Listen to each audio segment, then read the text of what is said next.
I recently saw a Reddit post of a New York City renter who found a $2,500 apartment with a 15% broker fee. So they paid close to 2 months rent to the broker. When they signed the lease and moved in, they found out that the apartment was in fact rent stabilized and that the legal cap on the apartment was only $1,700. There's a couple really interesting things about this Reddit post that I want New York City renters to be aware of.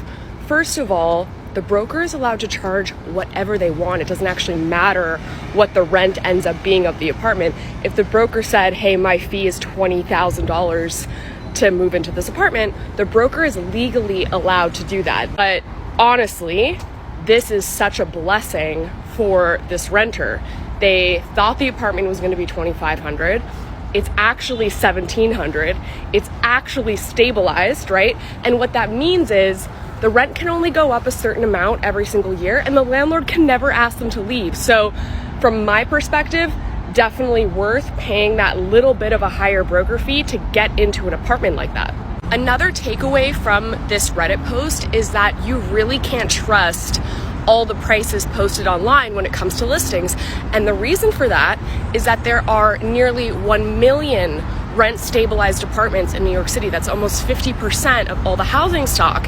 And what that means is all of those million apartments, they come with legal caps. Let's say a landlord has an apartment where the legal cap is $1,200. Guess what? They are not gonna post it online at $1,200. They're gonna post it at $25,000, at $3,000, whatever it is, so that they're only getting applicants that are financially eligible for a $3,000 apartment. It's really fucked up because someone making between $40,000 to $50,000 a year would actually be financially eligible to rent a $1,200 a month apartment, but they're not actually seeing that the apartment is available because the broker, the landlord, is posting it for a lot higher. This is obviously very misleading, but it's not illegal. There are no laws in New York around transparency on renter prices. So you may be thinking, okay, Alia, what can I do about it? How can we get around this? Well, go to OpenIgloo.com and browse for listings that are in rent stabilized buildings.